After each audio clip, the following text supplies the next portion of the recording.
Saludamos al doctor Luis Carlos Ugalde, director general de Integralia, Gabinete de Análisis de Riesgo Político, especialista en temas electorales y colaborador en este espacio de noticias. Gracias, Luis Carlos. Hola, Pepe, buenas noches. Por estar con nosotros, muy buenas noches. Bueno, pues ya quedó despejada la incógnita. ¿Quién va a ocupar la vacante que dejó desde hace 2 meses la renuncia del ministro Eduardo Medina Mora a la Suprema Corte de Justicia? Así es, se votó hace 2 horas, con una clara mayoría calificada ganó Margarita Ríos Farjat, quien era hasta hoy en la mañana la directora del Sistema de Administración Tributaria.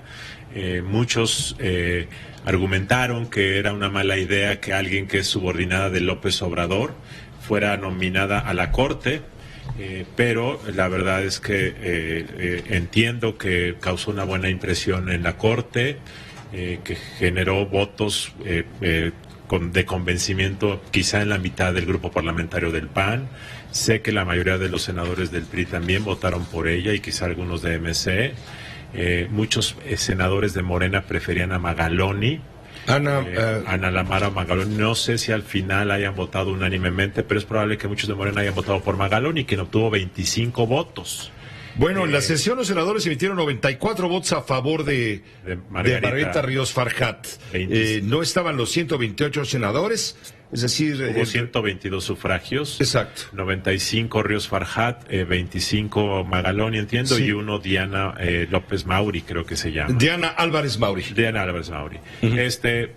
Me parece que el presidente mandó una terna de personas competentes. A mí en lo individual me parecía que Ana Laura Magaloni era la mejor.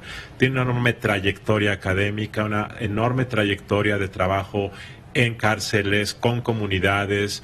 Fue diputada constituyente independiente al Congreso de la Ciudad de México, ha estado colaborando en el gobierno de la Ciudad de México. Muy cercana a Claudia Sheinbaum. Sí, es cercana, y ese tema, por cierto, muchos argumentan que fue un factor que operó en su contra, porque piensan que la pugna anticipada entre Ricardo Monreal y Sheinbaum pudo haber estado detrás de que Monreal cabildera a favor de Ríos Farjat. No sé qué tanto sea cierto esto, pero te lo comentan muchos senadores, sí, que pudo haber sido parte de lo que favoreció a Ríos Farjat.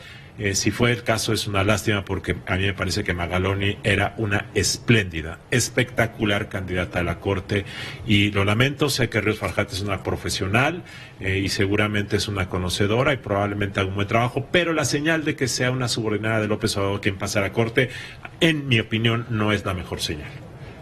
La Corte tiene 11 ministros. Sí. El presidente de la República tiene varios ministros, 2 o 3 o 4 ministros que le son, digamos, afines. Digamos que él nominó y fueron aprobados. Hasta ahora son 2. 2. Esta sería la tercera nominación de López Obrador. Aunque muchos argumentan que el presidente Arturo Saldívar, aunque fue nominado en el gobierno de Calderón, sí, fue elegido cuando iniciaba este gobierno, y se argumenta que la cercanía o la empatía con López Obrador facilitó que sus colegas lo eligieran presidente de la Corte, y que por lo tanto sería un ministro presidente cercano al poder presidencial. Exacto. Se ha dicho que el presidente no tiene la mayoría, ni mucho menos, pero tiene cada vez mayor influencia, sí, en el poder judicial. Sí. ¿A qué me refiero? Cuando hay una resolución compleja dentro de la Corte, y todas lo son, sí, se necesita eventualmente el voto de los ministros. Sí.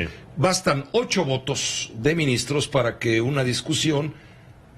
para que una ley se declare inconstitucional. Exacto. Por ejemplo, el caso de la ley Bonilla. Así es. Ahora, no se trata de que tenga los 11 votos el presidente, no, o alguna de las tendencias. No. Así es. Basta con que no sumen 8 los que están en contra de algo que quisiera el presidente para que eso no trascienda. Así es. Y ahora con la llegada de Ríos Farjat, el presidente tiene un poco más de proximidad en cuanto a los 2 ministros que ya tenía nominados por el que fueron aceptados. Margarita Ríos Farjat son 3, y vamos a suponer que el ministro de la Suprema Corte de Justicia también es, digamos, simpatizante. Sí.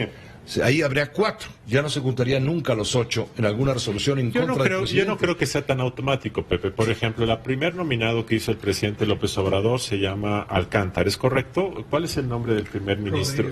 Rodríguez Alcántara. Muchos cuestionaron que, habiendo sido él titular del Poder Judicial del Distrito Federal cuando López Obrador era jefe de gobierno, lo descalificaba porque iba a ser una correa de transmisión. En la Corte te comentan que primero es una persona muy calificada y segundo que se maneja con independencia. Es decir, no es automático que Ríos Farjat haya sido titular del SAT va a hacer que de aquí en adelante le pida permiso al presidente para votar en un otro sentido. No me parece que sea tan automático. No. Depende de las circunstancias, pero claramente en este momento sí creo que el presidente López Obrador tiene más ascendencia sobre la Corte, puede tener un diálogo de mayor confianza y, por cierto, eso tiene un lado negativo pero un lado positivo. El lado negativo es pensar que López Obrador va a tener más presión para orientar el voto.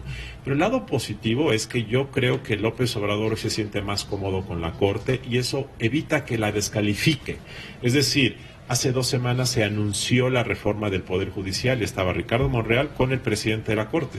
Esa foto pudo haber sido sin el presidente de la Corte, es decir, se pudo haber echado a andar una reforma sin los ministros, y los ministros ahora son parte de la discusión en parte porque López Obrador, al haber nominado 2 ministros y ahora el tercero, creo que se va a sentir ya no como alguien ajeno a la Corte, y eso me parece que puede dar lugar a la colaboración institucional. Colaboración no quiere decir sumisión. Colaboración quiere decir que cada quien hace su parte y nadie se agrede mutuamente. Y creo que eso puede ser algo positivo. Pues te agradezco. Entonces, Ríos Farjat viene a llenar este hueco, esta vacante, bajo estas características, pero ella trae los méritos suficientes, indiscutibles, pues, para ocupar esa posición. Y, por cierto, como lo tenía Magaloni, como lo tenía Diana Álvarez Mauri. En mi opinión era la mejor, pero creo que esta votación es legal, creo que esta votación es contundente, creo que es una votación que deja a todos no contentos, pero todo mundo, nadie puede argumentar algo en contra. Como hace 3 semanas estábamos aquí criticando el nombramiento de la titular de la Comisión de Derechos Humanos, creo que se hizo bien y creo que es una votación plenamente democrática. Ganó quien la gente quiso y le deseamos que haga un buen trabajo. Muchas gracias, Luis Carlos. Pepe. Gracias.